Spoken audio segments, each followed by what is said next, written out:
I really liked the scene in the courtyard with the Voldemort monologue and Neville stands up to him. Action! It's as if it's over, and it's kind of like there's no point in fighting anymore. Who is that? Hagrid's carrying. Neville, who is it? It was really my first scene, and then we came into the studio and we went straight to the courtyard set for a rehearsal. Because Rafe's going to zap him if he doesn't do it. And Rafe was there, and I met him. It was the first time I'd spoken to him. But he put me at ease anyway, very quickly, and we had a really good time at rehearsing. And then we went back inside, got all the hair and makeup, all the blood and the bruising and the ripped clothes. And then we went back outside to the courtyard, and it was just so different to what we'd just rehearsed on hours before. It was really daunting at first. I mean, there was fire blazing, there was the bodies of students laid just across the courtyard.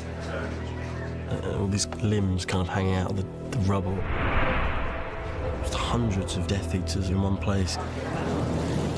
And we got the perfect weather for it. It rained and rained and rained, so it really looked fantastically desolate.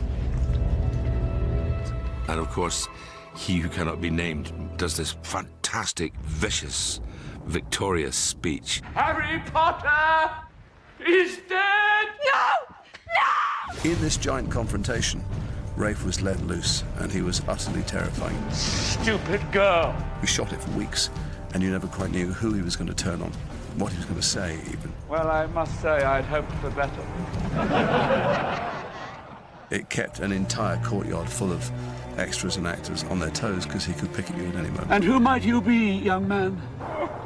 He'd laugh at me in this way where he was sort of just ridiculing me and as if I was this just pathetic nothing. His name is Nevil Longbottom.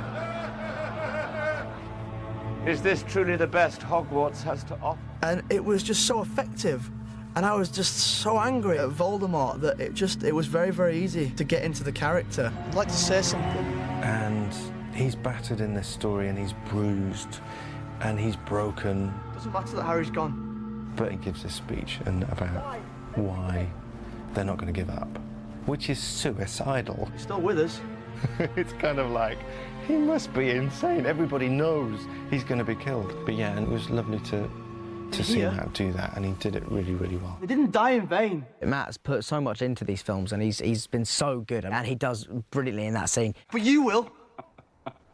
Harry's heart did beat for us. For all of us. And he inspired everyone to fight. This is not over!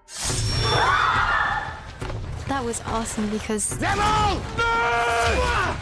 I just love the idea that anyone can do these great things. They just have to have courage. They don't need to be special. Let me get this straight, Professor. You're actually giving us permission to do this. That is correct, Longbottom. To blow it up. Boom! Boom!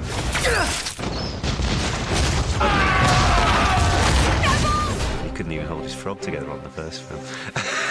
So, to go from someone who loves frogs to someone who starts slicing up snakes, he's certainly turned into quite a warrior and head of the resistance at Hogwarts, which is a very brave feat for Neville to do.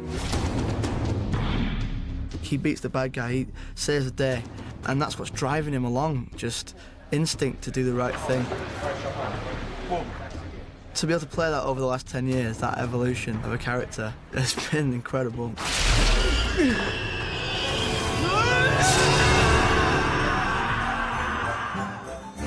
Double, double.